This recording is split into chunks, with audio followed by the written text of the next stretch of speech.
Hello dears, അസ്സലാമലൈക്കും. Welcome back to my channel. അപ്പോൾ ഇന്ന് ഞാൻ വന്നിട്ടുള്ളത് കുട്ടികൾക്കും വലിയവർക്കൊക്കെ ഒരേപോലെ ഇഷ്ടപ്പെടുന്ന നല്ലൊരു പാസ്തൻ്റെ റെസിപ്പി ആയിട്ടാണ് കേട്ടോ. നമുക്ക് വളരെ സിമ്പിളായിട്ട് ഉണ്ടാക്കിയെടുക്കുക, അതേപോലെ തന്നെ നല്ല അടിപൊളി ടേസ്റ്റാണ്. അപ്പോൾ നിങ്ങൾ വീഡിയോ ഫുള്ളായിട്ട് തന്നെ കണ്ടു നോക്കുക. അപ്പോൾ നമുക്ക് പലതരത്തിലുള്ള ഷേപ്പിലും ഒക്കെ പാസ്ത കിട്ടാറുണ്ട് കേട്ടോ. ഇത് ഞാൻ മക്രോണിയാണ് എടുത്തിരിക്കുന്നത്, ഇതും കൊണ്ട് നമുക്ക് ചെയ്തെടുക്കാം. അപ്പോൾ ഞാൻ ഇതേപോലെ ചെറിയ മക്രോണിയാണ് കേട്ടോ എടുത്തിരിക്കുന്നത്. ഇനി നമുക്കിത് ആദ്യം തന്നെ ഒന്ന് വേവിച്ചെടുക്കണം. അപ്പോൾ ഞാനിവിടെ അത്യാവശ്യം വെള്ളം എടുത്തിട്ടുണ്ട്. നമ്മൾ ഇത് വേവിച്ച് ഊറ്റി മാറ്റുന്നത് കൊണ്ട് തന്നെ ഇത്ര അളവ് എന്നൊന്നുമില്ല കേട്ടോ വെള്ളത്തിന്. നമ്മൾ എടുക്കണ ക്വാണ്ടിറ്റി അനുസരിച്ച് വെള്ളം കൂട്ടും കുറയ്ക്കുകയൊക്കെ ചെയ്യാം. അതിലേക്ക് ഞാൻ 1 ടേബിൾ സ്പൂണ് ഓയിലും 1 ടീസ്പൂൺ ഉപ്പും കൂടി ചേർത്ത് കൊടുക്കുന്നുണ്ട്. എന്നിട്ട് വെള്ളം ഒന്ന് നല്ലോണം ചൂടായി വരുന്ന സമയത്ത് ഇതിലേക്ക് നമ്മൾ മക്രോണിയും കൂടി ഒന്ന് ചേർത്തിട്ട് നല്ലോണം ഒന്ന് മിക്സാക്കി എടുക്കാം കേട്ടോ. അപ്പോൾ നമ്മൾ മക്രോണി ഒരു 80% ആ ഒരു വേവൊക്കെ മതി. ഓവർ കുക്കായാൽ പിന്നെ നമ്മൾ ലാസ്റ്റ് മിക്സ് ചെയ്യുന്ന സമയത്ത് ഇതെല്ലാം നല്ല പൊട്ടി പോകും കേട്ടോ, ഉടഞ്ഞു പോകും. അപ്പോൾ അത് കാണാനും ഒരു ഭംഗി ഉണ്ടാവില്ല, കഴിക്കാനും ഒരു ടേസ്റ്റ് ഉണ്ടാവില്ല. അപ്പോൾ ഈ ഒരു വേവൊക്കെ ആകുമ്പോൾ നമുക്ക് വെള്ളത്തിൽ നിന്ന് ഊറ്റി മാറ്റാം. ഇപ്പോൾ ഞാൻ വേറൊരു ഓട്ടപാത്രത്തിൽ മാറ്റി എടുത്തിട്ടുണ്ട് കേട്ടോ. ഇനി ഇതിൻ്റെ മുകളിലോട്ട് ഞാൻ സാധാരണ നമ്മൾ പച്ചവെള്ളം കൂടി ഒന്ന് ഒഴിച്ചു കൊടുക്കുന്നുണ്ട്. അതൊരു പാത്രം ഒഴിച്ചു കൊടുക്കാം, അതിൻ്റെ കൊഴുപ്പൊക്കെ ഒന്ന് പോയി കിട്ടാനാണ്. എന്നിട്ട് കൈ കൊണ്ട് ഇതേപോലെ ഒന്ന് നല്ലോണം ഒന്ന് തട്ടി കൊടുക്കാം കേട്ടോ. അപ്പോൾ ഈ ഒരു പ്രോസസ്സ് കഴിഞ്ഞാൽ തന്നെ ബാക്കി നമുക്ക് സിമ്പിളായിട്ട് ഉണ്ടാക്കാൻ പറ്റും. ഇനി ഇതിനുള്ള മസാലയും കൂടി നമുക്ക് റെഡിയാക്കാം. അതിനായിട്ട് ഞാനിവിടെ ഒരു പാന് വെച്ചിട്ടുണ്ട്. അതിലേക്ക് ഒരു 2 ടേബിൾ സ്പൂണോളം ഓയിൽ ഒഴിച്ച് കൊടുക്കുന്നുണ്ട് കേട്ടോ. ഇനി ഇതിലേക്ക് ഞാൻ കുറച്ച് വെളുത്തുള്ളിൻ്റെ പേസ്റ്റാണ് ചേർത്ത് കൊടുക്കുന്നത്. അത് ഓൾറെഡി എൻ്റെ കയ്യിലുള്ളത് കൊണ്ട് ഞാൻ അത് ചേർത്തു. ഇനി പേസ്റ്റ് ഇല്ലാത്തവർ വെളുത്തുള്ളി ഒന്ന് ചെറുതായിട്ടൊന്ന് കട്ട് ചെയ്തിട്ട് അത് ആദ്യം ഒന്ന് ഇട്ട് കൊടുത്താൽ മതി കേട്ടോ. ഇനി ഇതിലേക്ക് ഞാൻ ഒരു ചെറിയ സവാള ചെറുതായി ചോപ്പ് ചെയ്തും കൂടി ചേർക്കുന്നുണ്ട്. അതിനോടൊപ്പം തന്നെ ഒരു ചെറിയ ക്യാരറ്റും കൂടി ചോപ്പ് ചെയ്തും കൂടി ചേർക്കുന്നുണ്ട് കേട്ടോ. ഇനി നമുക്കിത് ഒരുപാട് വഴറ്റേണ്ട ആവശ്യമൊന്നുമില്ല കേട്ടോ, ജസ്റ്റ് ഒന്ന് വഴന്ന് വന്നാൽ മതി. ഇനി ഇതിലേക്ക് നമുക്ക് പൊടികളും കൂടി ഒന്ന് ചേർത്ത് കൊടുക്കാം. അപ്പോൾ ഇതിലേക്ക് നമ്മൾ ഓവർ മസാലപ്പൊടികളൊന്നും ചേർക്കണില്ല. നമ്മളിതിലേക്ക് കുറച്ച് കുരുമുളക് പൊടിയാണ് ആദ്യം ചേർത്ത് കൊടുക്കുന്നത്. അപ്പോൾ അത് നിങ്ങളുടെ എരിവിനനുസരിച്ച് ചേർത്ത് കൊടുക്കാം കേട്ടോ. ഞാനൊരു ടീസ്പൂണോളം ചേർക്കുന്നുണ്ട്.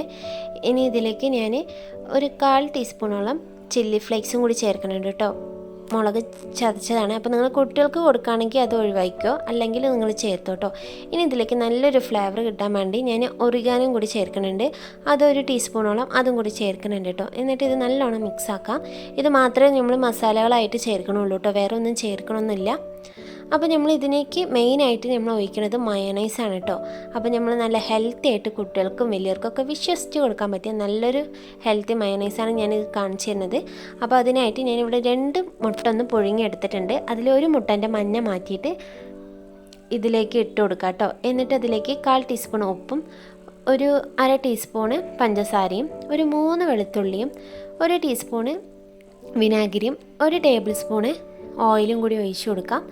എന്നിട്ട് ഇതിലേക്ക് ഒരു 2 ടേബിൾ സ്പൂണോളം വെള്ളം കൂടി ഒന്ന് ഒഴിച്ചു കൊടുത്തിട്ട് നല്ലോണം ഒന്ന് അടിച്ചെടുക്കുക കേട്ടോ. നമ്മൾ സാധാ മയണൈസ് പച്ചമുട്ടയായിരിക്കും, അതേപോലെ നമ്മൾ ഒരുപാട് ഓയിൽ ഒഴിച്ചിട്ടായിരിക്കും അത് അടിച്ചെടുക്കുക. അപ്പോൾ നമ്മുടെ ശരീരത്തിന് ഒട്ടും ഗുണമില്ലാത്തൊരു സാധനമാണ്. അപ്പോൾ നിങ്ങൾ ഇങ്ങനെ ഉണ്ടാക്കി നോക്കൂ കേട്ടോ. നമ്മൾ അതേ ടേസ്റ്റ് തന്നെ ആയിരിക്കും, നല്ല പെർഫെക്റ്റ് ആയിട്ട് നല്ല തിക്നെസ്സിൽ തന്നെ ഇത് കിട്ടും കേട്ടോ. അപ്പോൾ നിങ്ങൾ ഇതൊന്ന് ട്രൈ ചെയ്ത് നോക്കൂ.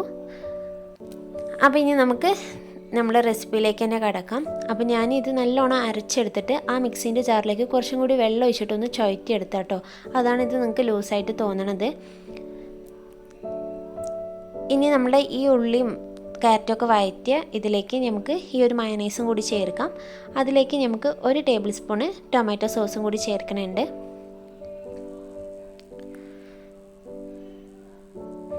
അപ്പോൾ ഇത് കുറച്ചിങ്ങനെ ലൂസായിട്ട് ഇരിക്കാൻ വേണ്ടിയിട്ടാണ് കേട്ടോ ഞാൻ വെള്ളം ഒഴിച്ചത്. ഇല്ലെങ്കിൽ നിങ്ങൾക്ക് നല്ല ആ തിക്നെസ്സിൽ തന്നെ വേണമെങ്കിൽ അങ്ങനെ ഒഴിച്ചാലും മതി. ഇനി ഇതിലേക്ക് നമുക്ക് വേവിച്ചെടുത്ത മക്രോണിയും കൂടി ഒന്ന് ചേർത്ത് കൊടുക്കാം.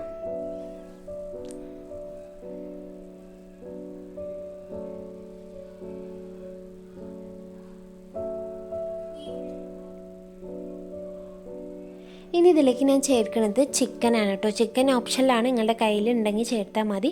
ഇതും കൂടി ചേർക്കുകയാണെങ്കിൽ കഴിക്കുമ്പോൾ നല്ല ടേസ്റ്റ് ആയിരിക്കും കേട്ടോ. അപ്പോൾ ഞാൻ ചിക്കനിലേക്ക് ഉപ്പും കുരുമുളക് പൊടിയും മഞ്ഞൾപ്പൊടി മാത്രം ഇട്ടിട്ട് ഒന്ന് വേവിച്ചെടുത്തിട്ട് മിക്സിൻ്റെ ജാറിലൊന്ന് ക്രഷ് ചെയ്തെടുത്താണ് കേട്ടോ. അതും കൂടി ഇതിലേക്ക് ചേർത്തിട്ട് നല്ലോണം ഒന്ന് മിക്സ് ആക്കി എടുക്കാം. അപ്പോൾ ഇത്രയേ ഉള്ളൂ കേട്ടോ നമ്മുടെ റെസിപ്പി. വളരെ സിമ്പിളായിട്ട് ഉണ്ടാക്കാൻ പറ്റിയതാണ്, അതുപോലെ തന്നെ നല്ല ടേസ്റ്റുമാണ് കേട്ടോ. നമ്മൾ മയോണൈസൊക്കെ നല്ല ഹെൽത്തി ആയിട്ടുള്ള മുട്ടയും പ്രോട്ടീനും ചിക്കനൊക്കെ ചേർക്കുന്നതുകൊണ്ട് നല്ല പ്രോട്ടീനാണ്. കുട്ടികൾക്ക് എന്തായാലും നമുക്ക് വിശ്വസിച്ച് തന്നെ കൊടുക്കാം. ചെയ്തേക്കാം. എല്ലാവർക്കും ഒരേപോലെ ഇഷ്ടപ്പെടും. നിങ്ങൾ ഇതുവരെ ഇങ്ങനെ ട്രൈ ചെയ്ത് നോക്കാത്തവരെ മസ്റ്റായിട്ട് ട്രൈ ചെയ്ത് നോക്കാം. കിഡിലൻ ടേസ്റ്റാണ്. ഇനി ഇതിലേക്ക് ലാസ്റ്റായിട്ട് കുറച്ച് മല്ലിയിലയും കൂടി ചേർത്താൽ മതി. അപ്പോൾ ഈ റെസിപ്പി നിങ്ങൾക്ക് എല്ലാവർക്കും ഇഷ്ടമായെന്ന് വിചാരിക്കുന്നു. ഇഷ്ടമാണെന്ന് ലൈക്ക് ചെയ്യാനും ഷെയർ ചെയ്യാനും അതേപോലെ തന്നെ പുതുതായി കാണുന്നവർ സബ്സ്ക്രൈബ് ചെയ്യാനും മറക്കരുത് കേട്ടോ. ഇതുപോലത്തെ നല്ല റെസിപ്പി ആയിട്ട് ഞാൻ വീണ്ടും വരാം. അപ്പോൾ നിങ്ങളെല്ലാവരും ഈ ഒരു റെസിപ്പി ട്രൈ ചെയ്തിട്ട് ഫീഡ്ബാക്ക് അറിയിക്കാൻ കൂടി മറക്കല്ലേ. ടാറ്റാ.